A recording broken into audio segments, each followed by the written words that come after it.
Hello, once again, my name is Tim Grady. I am coming to you from the Lottmilk, Seventh-day Adventist Church, Lottmilk, USA.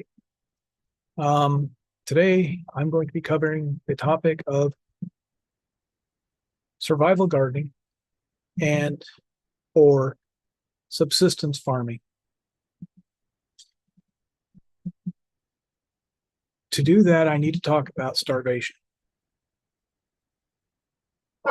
What starvation is? Well, let's go to Wikipedia. This is what starvation looks like. Okay, let's just start here. And again, whoops.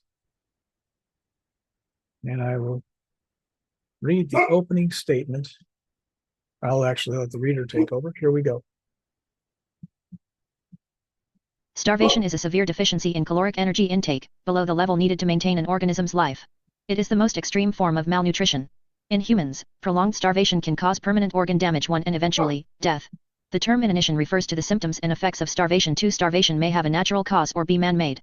Deliberately inflicting starvation upon a population is a crime according to international criminal law and may also be used as a means of torture or execution. According to the World Health Organization, WHO, hunger is the single gravest threat to the world's public health. 3-4 The WHO also states that malnutrition is by far the biggest contributor to child mortality, present in half of all cases. 3 Undernutrition is a contributory factor in the death of 3.1 million children under 5 every year. 5 The results also demonstrates that as global hunger levels have stabilized, however, despite some progress in specific areas such as stunting and exclusive breastfeeding, an alarming number of people still face food insecurity and malnutrition. In fact, the world has been set back 15 years, with levels of undernourishment similar to those in 2008 to 2009, with between 713 and 757 million people undernourished in 2023, and over 152 million more than in 2019 when the mid-range was 733 million. 6. The bloated stomach represents a form of malnutrition called kwashiorkor. The exact pathogenesis of kwashiorkor is not clear, as initially it was thought to relate to diets high in carbohydrates, e.g. maize, but low in protein. 7 While many patients have low albumin, this is thought to be a consequence of the condition. Possible causes such as aflatoxin poisoning, oxidative stress, immune dysregulation, and altered gut microbiota have been suggested. Treatment can help mitigate symptoms such as the pictured weight loss and muscle wasting, however prevention is of utmost importance. 7. Without any food, humans usually die in around 2 months. 9 There was a case when someone survived over a year, 382 days. Under medical supervision, 10 lean people can usually survive with a loss of up to 18% of their body mass. Obese people can tolerate more, possibly over 20%. Females may survive longer than males due to their higher body fat content at the same BMI. 11-12. Okay, this is mechanically what starvation is. You can go on and continue reading changes in behavior, physical signs, weakened immune system, other symptoms, and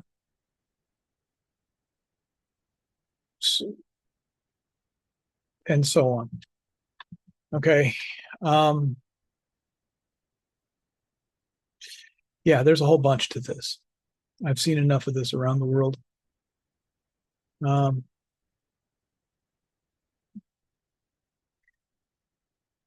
So,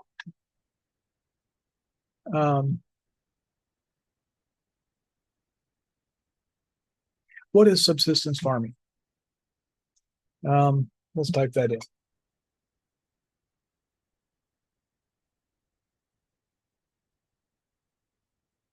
And we'll see if we can get a Wikipedia on that. Probably I didn't spell it right.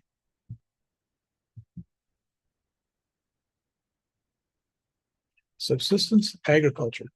Okay, let's look at what Wikipedia says about that. Okay. While this is loading, my computer's kind of slow because I'm recording this. Let's go back to starvation. It touched on a few things of caloric intake, carbohydrates to protein. Yeah, there's a lot to this, okay? So, starvation. It used to be generally 720 calories a day, depending on your activity. I mean, if you're out working and, shoveling, digging ditches and construction work, or very, a logger, whether he's logging with an axe or a chainsaw, is going to burn a lot more than 750 calories in a very short period of time. So, starvation. So now that we've got a baseline of starvation, we can now start talking about what subsistence agriculture is. And let's let the reader take over the basic format of what subsistence farming is. Subsistence agriculture occurs when farmers grow crops on small holdings to meet the needs of themselves and their families. Subsistence agriculturalists target farm output for survival and for mostly local requirements. Planting decisions occur principally with an eye toward what the family will need during the coming year, and only secondarily toward market prices. Tony Waters, a professor of sociology, defines subsistence peasants as people who grow what they eat, build their own houses, and live without regularly making purchases in the marketplace. 2. Despite the self-sufficiency in subsistence farming, most subsistence farmers also participate in trade to some degree. Although their amount of trade as measured in cash is less than that of consumers in countries with modern complex markets, they use these markets mainly to obtain goods, not to generate income for food. These goods are typically not necessary for survival and may include sugar, iron roofing sheets, bicycles, used clothing, and so forth. Many have important trade contacts and trade items that they can produce because of their special skills or special access to resources valued in the marketplace. 3. Subsistence farming today is most common in developing countries. 3. Subsistence agriculture generally features small capital/finance requirements, mixed cropping, limited use of agrochemicals, e.g. pesticides and fertilizer, unimproved varieties of crops and animals, little or no surplus yield for sale, use of crude/traditional tools, e.g. hoes, machetes, and cutlasses, mainly the production of crops, small scattered plots of land, reliance on inexperienced/untrained labor, often family members, and, generally, low yields.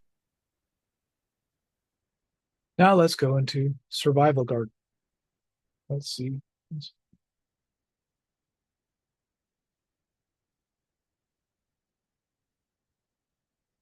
Let's see if we can get a definition of that from Wikipedia.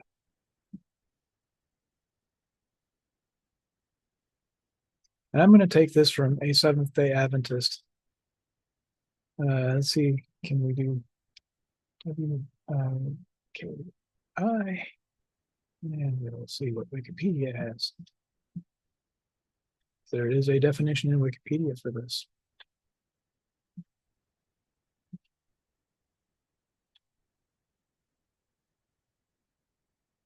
No, Wikipedia does not have a, let's see if we can find a definition.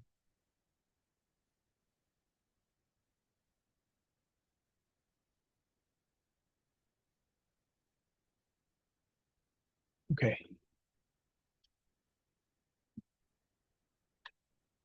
By the way, this will be a video that will probably come out yesterday or tomorrow, depending on when you're viewing this.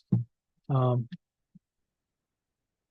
survival garden is a type of garden designed to provide sustainable food supply during times of crisis or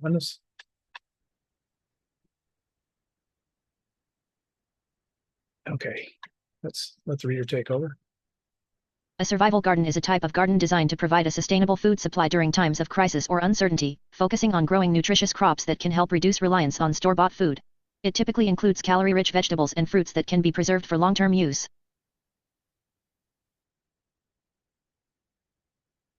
Okay, I can accept that. That is a very, very good, that's a very good definition. I don't like AI, but I guess AI does have a use. Okay. Ellen White gives us a warning of the end times.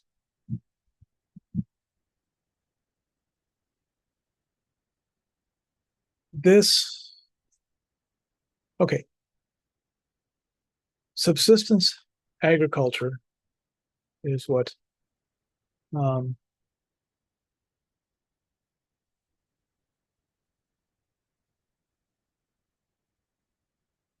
I would say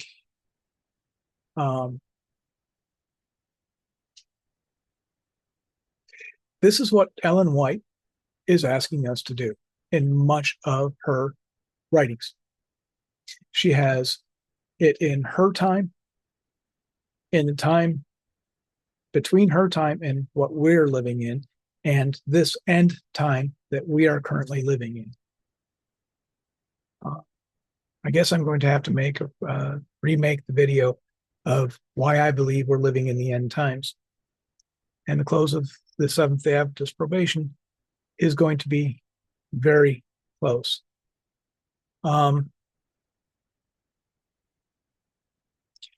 So, subsistence agriculture. Now, what it takes to do the difference between a survival garden and subsistence agriculture and not end up in starvation. That is what I'm trying to talk about today. Okay. Let's type in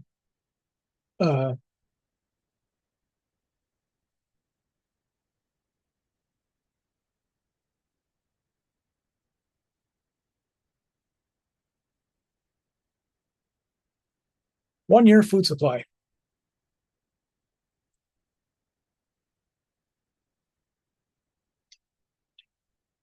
Okay.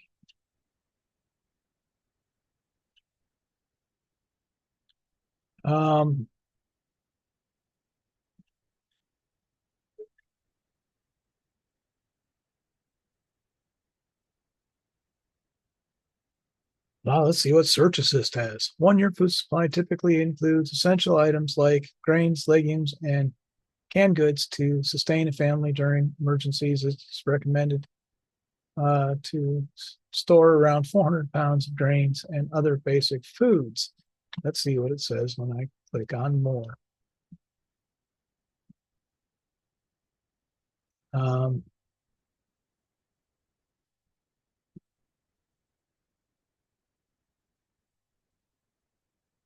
Overview of one-year food supply options. One-year food supply.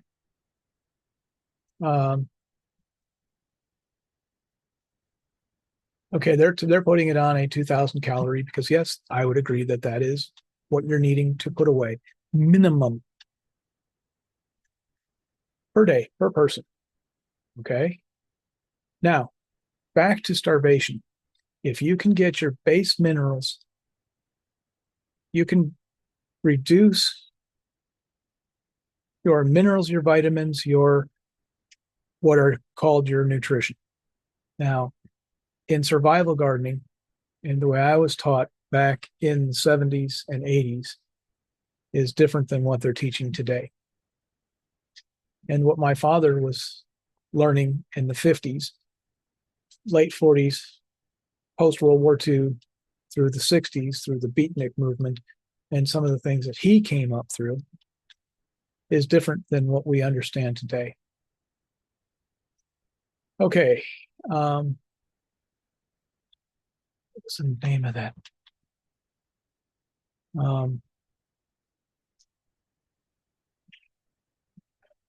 See, they're bringing up a lot of good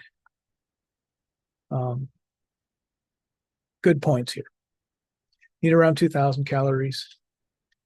And you need to have a balanced diet. But the more vitamins, minerals, and nutritional needs other than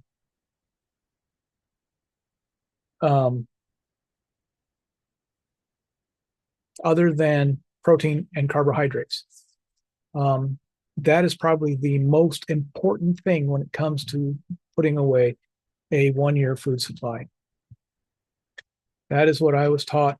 And that goes back to the Army's weight and research. And you go back to the weight of what a draftee was in the United States Army in the Civil War versus World War II versus the Revolutionary War versus the English, and then previously back to the Romans, back to. And if you study what nutritional needs in starvation times like the bubonic plague, the Great Persecution, whatever you want to call that period of time, during the rise of the Holy Roman Empire, and the bubonic plague and all that related to that. You can go into Asia, China, Russia, and some of their starvation. You can go into some of the research and so on of how it is.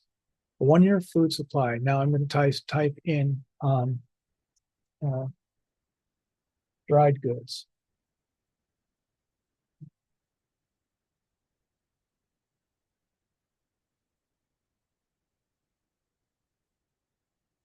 Okay, let's see what it says. And I'm sorry this is getting a little bit long, but it is a pretty good. I mean, it's pretty complex.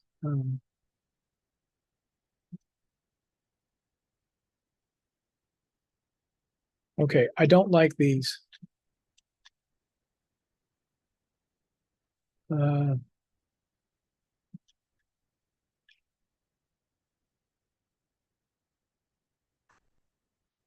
Okay, let's see what these two come up with. I don't like when my computer's so slow because I'm recording.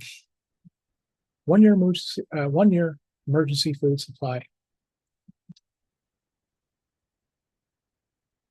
Planning for emergencies. Yeah. Okay.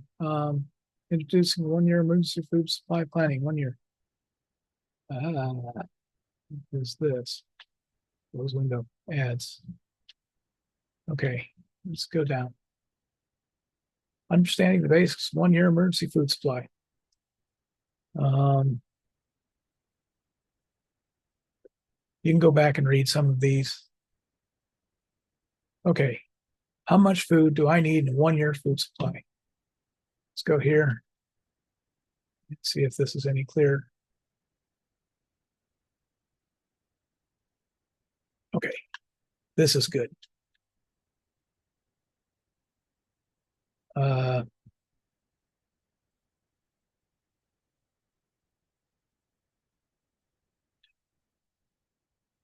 me later. Okay. I think these are going to be pretty good. 400 pounds grains like rice, pasta, oats, etc.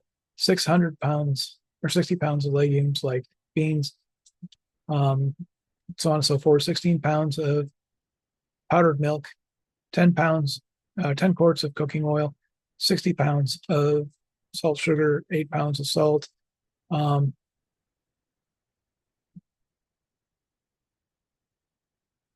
You know, this is a very, very good list. The shelf life of these foods: grains, 30 years, legumes, 30 years, powdered milk, 10 years. Oils, well, depends on the oil you choose. It could be literally infinite. If you use a non-polymerizing oil for cooking, you can do your research on what that means. Honey and sugar, salt, infinite. This would cost approximately $300 to $400 for a full year's food supply. Yeah, this is all pretty good information. I would say this is a very sound. Now, do you want to live on this 1 year food supply? Let's talk about this 1 year food supply. Does it have your vitamins, minerals, proteins, and obviously they're getting a lot of the proteins from the milk. What did they base this on? I think they were basing this on 2,000 calorie a day. That's what most of them base it on. Now,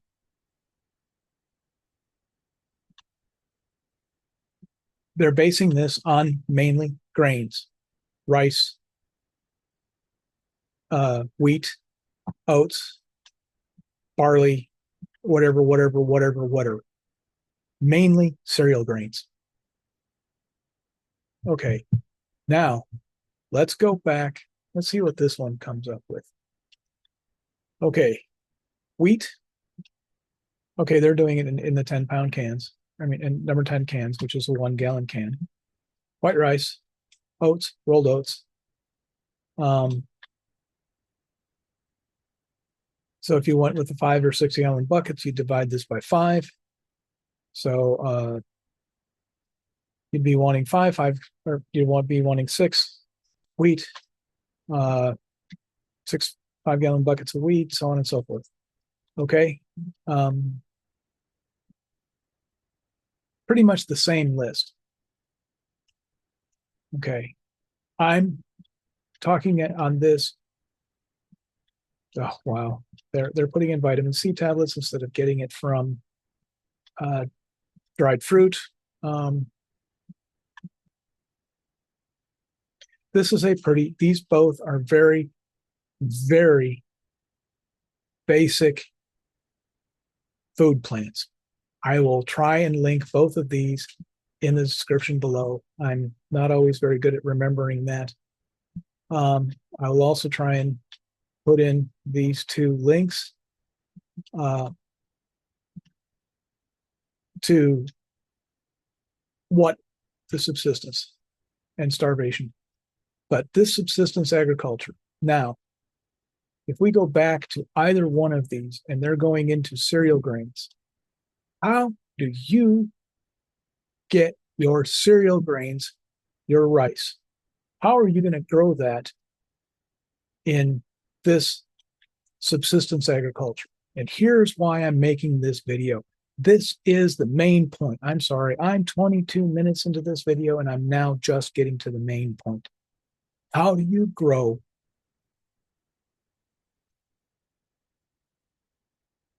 your food on small plots of land in this definition? And this definition could have been written very much by Ellen White. And her warnings for her time, the time between her time and our time, and now in the end time of what we are to be preparing for. And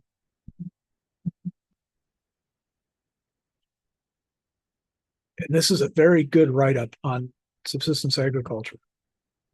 But again, anytime you're talking about farming, agriculture, and growing your own food, plant selection is very, very important. Okay, I'm going to go over a very simple concept. Cow versus rabbit versus chicken versus quail. Okay. Now, I'm going to go cow versus rabbit. One cow, depending on the quality of and the amount of water and so on and so forth. If you are in the jungle somewhere, you can get away with a cow on a 3/4 of an acre, half an acre. Okay, in Oklahoma, you'd better, if you're going to be foddering it on a field and not doing much supplemental, and you're only going to be grazing it on the piece of land, you're looking at 3 to 5 acres in Oklahoma, where I'm at. You're looking at 3 to 5 acres of land to support one cow. Okay, now, a rabbit, if you are growing the food on, and how much does a cow produce in a year? A cow takes from conception to the table. That is another thing that has to be considered in the cow versus rabbit discussion.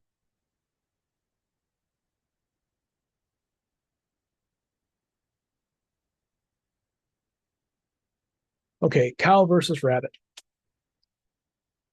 Conception to table, 2.5 years.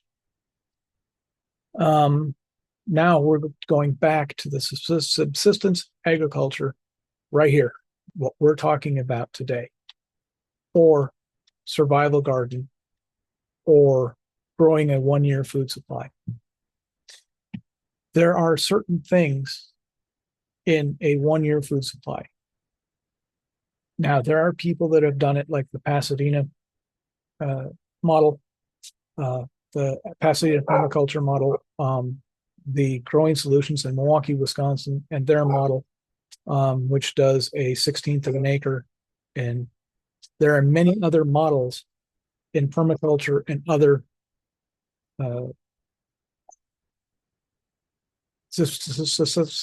sustainable gardening methods, apartment homesteading. There are certain points of where you can grow your own food. And this is a whole nother subject into it. In survival gardens that came out of the Russia and communism, and the problems that they were led to in how communism was applied, you either grew your nutrition, vitamin, and minerals, and then got your starch and your protein from another source. Again, how much can you grow yourself in what area? Back to the cow versus chicken. A cow takes 2 years to 2.5 years from conception to table. A rabbit from conception to table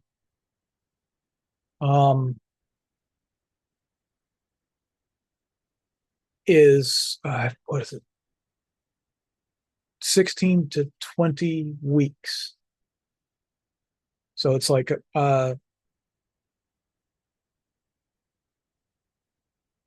basically 6 months. A quail is 3 months. Now, how much? Okay, a proper breeding set.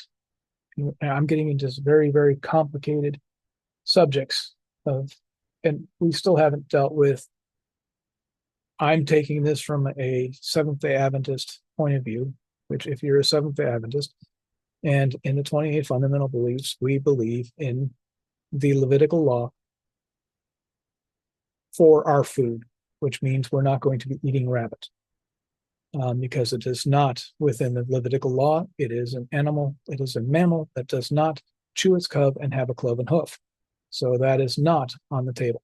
Now, quail, on the other hand, are in the Levitical law as a bird, as it has a craw, and it is not a bird of prey. That's another different subject. But we're talking about survival and growing your own food. Again, cow versus rabbit versus quail versus whatever versus whatever versus whatever. You have to take in birth,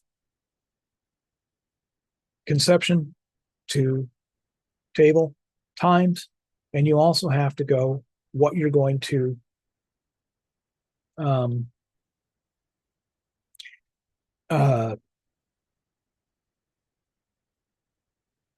feed it with. If you're growing it on it, again, a breeding set of rabbits is 1 buck and 6 does can produce 6,000 pounds of meat a year. Again, we're not dealing with the moral ethics within the Seventh-day Adventist Church or Levitical. We're dealing with just the concept of cow versus rabbit for food in a subsistence farming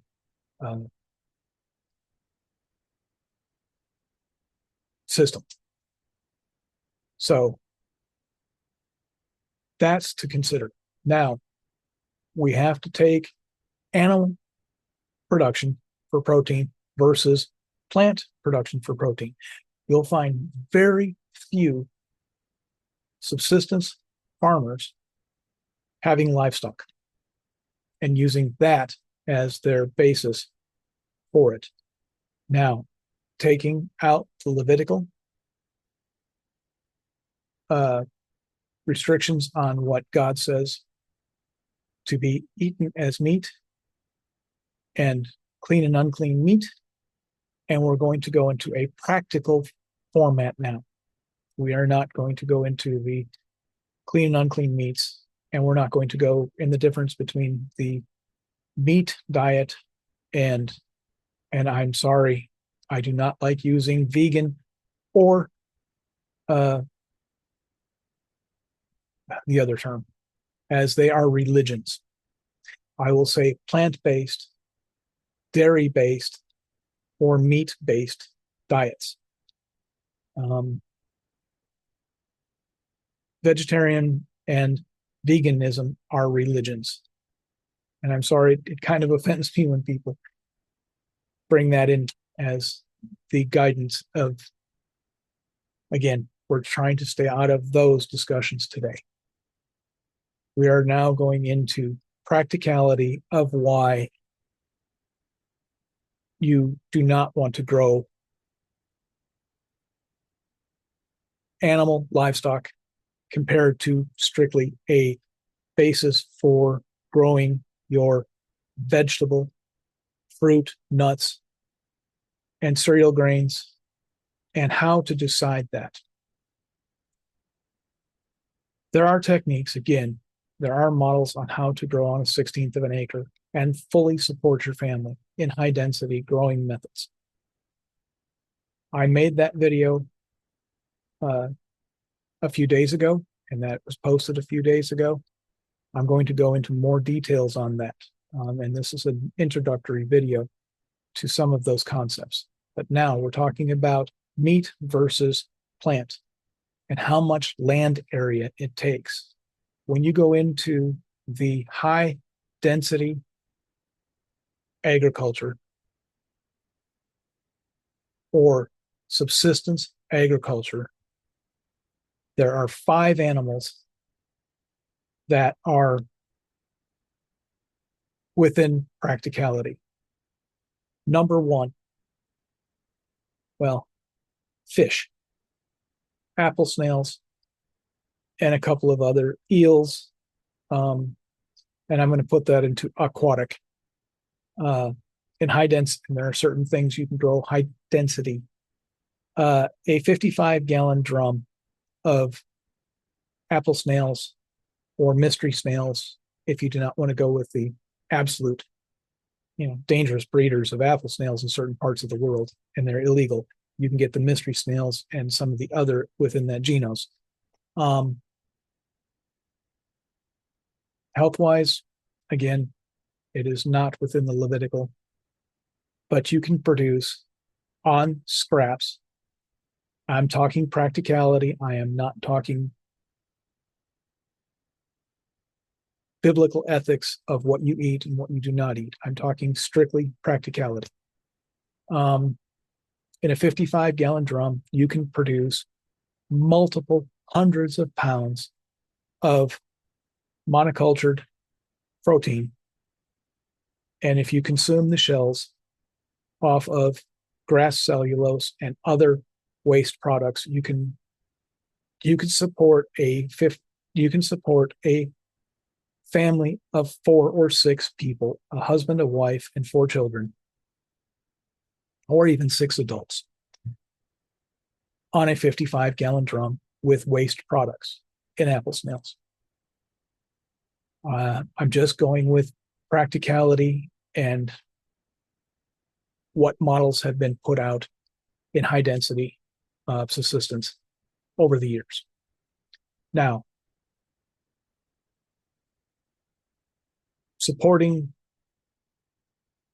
the 1/3 water change, fish pot method, and some of the eel methods, and some of the other 1/3 water change methods on growing fish, which led into aquaponics and the Asian potfish method, the growing fish in a barrel after the Civil War, and the 1/3 and the catfish in a barrel idea, some of the frogs and some of the other aquatic animals. And that is a whole subject for a whole nother time. And I will say, I've researched it. I've seen people do it. And it is not practical. It is not sustainable. It is definitely not good for the survival garden, but for the subsistence agriculture, it is within. Yes, and it is a viable model in the third world. Now, let's go to the number one animal in subsistence farming is a goat. Again, it consumes non-food items, as it will consume almost anything. It provides milk, it and other parts. There are positives and negatives. And again, animal, livestock versus going strictly vegetable.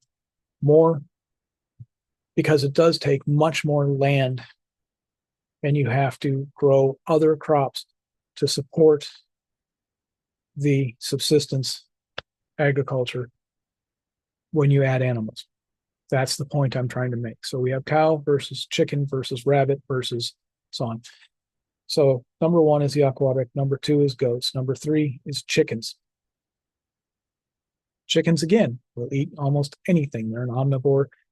And yes, they will even consume meat and growing insects and bugs to feed your aquatics and or your chicken and other things is a more sustainable way of growing those items. The third is rabbits. So we have aquatics, we have goats, we have chickens, we have rabbits, and quail. Quail are probably the most efficient, as quail can be grown in a tower, a 6 foot by 6 foot. I mean, a 6 foot by 3 foot by 6 foot tower can put out 6,000 pounds. And if you're feeding them with bugs and cellulose, grass, and other things that are waste products from your normal production, quail are the most efficient. Quail give you eggs, and they are from conception to table 10 weeks, 2.5 or 3 months from conception to table. I don't know of any other animal other than some of the aquatics and all the complications that come with them. The least complicated in raising meat, livestock, is quail. Specifically the Cotomix or Japanese quail. And the most efficient that I have found is the Texas A&M quail project is probably the most efficient growing system and selective breeding to get the most efficient bird for this type of growing system. Again, I'm opening a whole lot of topics in this subject. When you're talking about subsistence farming, again, there are points where you can go as the Russian model and the communist model. You grow your, you either grow your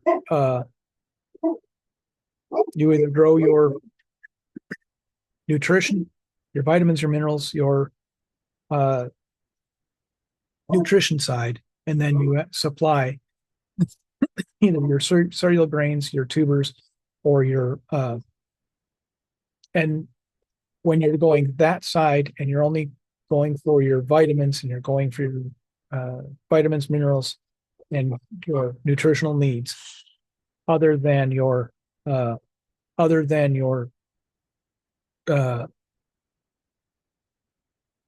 protein and your carbohydrates. That is one model, and that you're usually able to make about 30%, and those are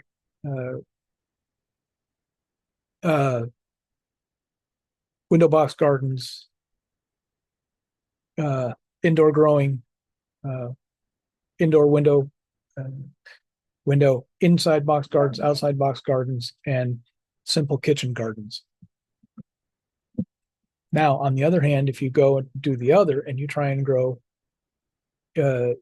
container gardening, growing your potatoes, your Jerusalem artichoke, your ginger, your turmeric, and all of your other. So there you're now getting into some of the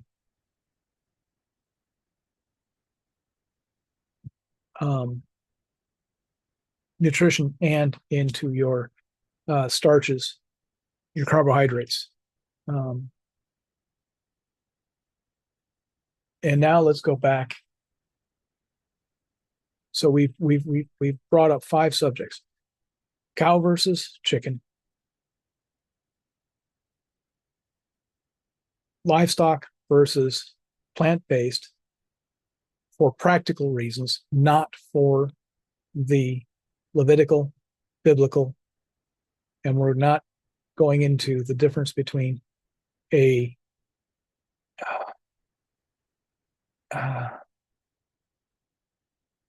Eden garden, which is purely plant-based, versus the purely plant-based versus meat, dairy, and plant-based. So I'm going to recap here, and then I'm going to go back into a couple of other quick subjects. Cow versus chicken. You can't do a home subsistence agriculture with a cow. There are people that do it, but they have to do much more outside of the homestead or subsistence system to produce that food. So cow versus chicken, and plant-based versus animal-plant combination. We've also covered cow versus chicken versus rabbit versus quail versus aquaculture, and those issues. And again, this is a lot of very, very complex what it takes to grow your own food. To get this 1 year, 2,000 calories a day.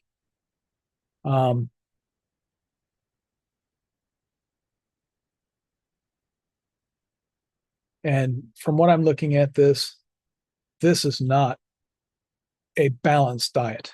This is more of a survival diet. It is very high in carbs, okay in protein, but it does not have your vitamin A, your vitamin C, your vitamin B, your vitamin, all of your B6, B12, and all of that. It does not have your irons and all the things that you need. When you're talking subsistence farming, you have to take all of these things in consideration for your overall health. And I would say this is a piece of advice. This is a very important piece of advice. Don't take the Food and Drug Administration on humans, as they only have 16 minerals and vitamins. When I look at the FDA for what it takes to raise an animal, and they have 32 minerals, vitamins, and much greater nutritional diversity to raise an animal versus a human. I look at that more for when I'm considering what I'm trying to grow for when I was doing subsistence gardening. So again, we've covered many subjects. What is subsistence gardening? What is starvation? But we still haven't covered some of the main concepts of how much land it takes to grow this. Plant selection. I cannot stress this enough. Now, let's take cereal grain. How much? Okay, let's go to this 1 year. 400 pounds of grain like rice, pasta, oats, etc. Now, depending on the richness of your soil, many of these other factors that you have in how much you can grow. Okay. Now, growing cereal grains in a subsistence farming.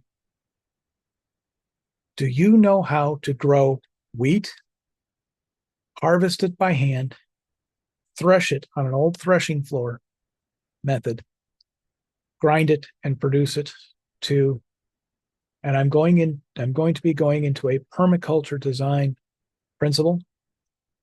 I call it the lazy man way of doing it. How much effort do you have? And this is why you do not see many subsistence farmers around the world growing cereal grains. Very few people. Now, rice is the exception in water areas. Rice is the one exception. Now, I have grown dry rice in racks. But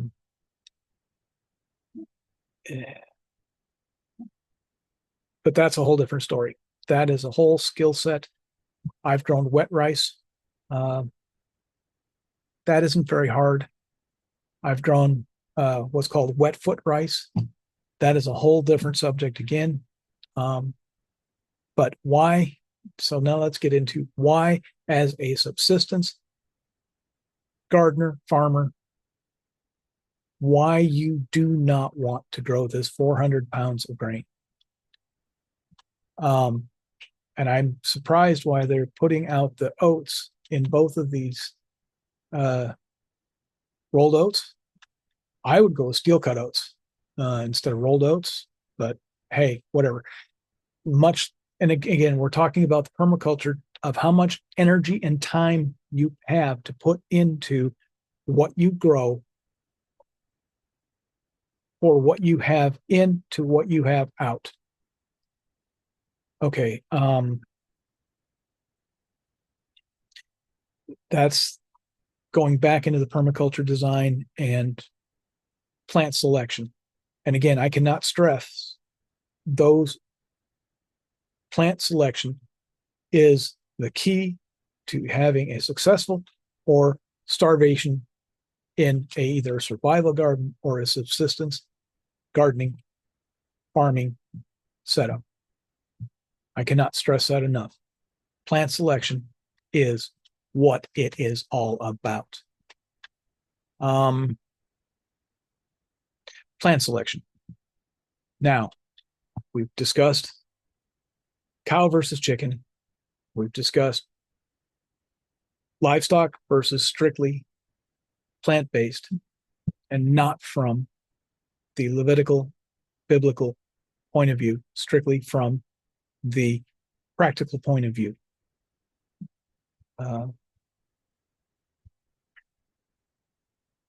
Why you only want to grow a vegetable diet. Okay, let's go into the next subject. And I'm sorry, this video is going way longer than I wanted it to go. But I am talking about much of what is actually needed to be in this subject as a whole. And the last subject is what it is truly plant selection. I would rather have some dwarf fruit trees and get the fruit, maybe even some vining fruit, because that, and I would, oats are easy to grow. But again, how much acreage does it take to grow a bunch of oats? Calorie density. That is the last subject I have got to talk about. Calorie density versus nutritional density in the food you have versus the method you're storing it. I don't want to get into methods of storing, whether it be canning, drying, freeze drying, and all the other different methods that you store food. And again, from permaculture design, you want to go things that are easy to either sun dry or harvest and put in oats, dry them in the sun, knock them off the stalk, and store them. And that's called steel cut oats. But again, plant selection. This is the point I've got to end with, is plant selection makes the difference. Cucazar. Potatoes versus cereal grain. Now, potatoes are great, but there are things that Jerusalem artichoke, things that have yams. There are many other tubers similar to yams and potatoes.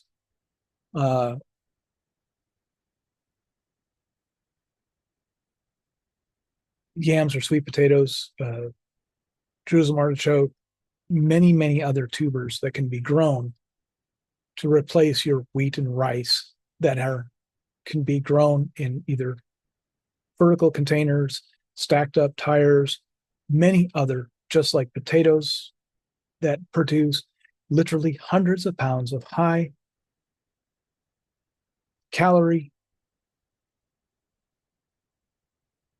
low protein, high carbohydrate. But no matter what you're looking at to fill that role, whether it be a tuber or it be a cereal grain, and that goes again, wheat, rice, and rolled oats are all cereal grains. Those are very hard and labor intensive, equipment intensive, when you can grow other things to replace them. Beans, legumes, split peas, lentils, that whole category is much easier to deal with. Takes less work, less effort, less mechanical, less steps to go from planting to your belly. And that is, again, going back into some of the design philosophies and permaculture. And okay, a lot on that. Again, I'm right at an hour for this video, and I'm sorry that I've gone so long, but we've covered a lot of subjects. We've covered cow versus rabbit. We have covered livestock versus plant-based. We have covered nutrition versus your starch and your other survival gardens needs. When you have very limited space, and usually grow one or the other. And most people tend to grow the more expensive part, which is your nutritional items. Your herbs, your spices, your vitamin A, your vitamin C, your vitamins, minerals, and that stuff. And that usually is a more condensed version of your garden. Can be grown in a smaller area. So we've gone through cow versus rabbit, animal versus plant for subsistence or survival gardening. We've gone through plant selection. We've gone through the difference between growing your nutrition or your protein carbohydrate side. If you only have limited, pick one. I would recommend growing the nutrition side because you can control that better, and it's usually less expensive and easier to get the protein and carbohydrate from other sources. So that's a good wrap up of what. And again, this is just an opening of about 10 or 12 different subjects. So with that said, I'm going to end it here. So out here.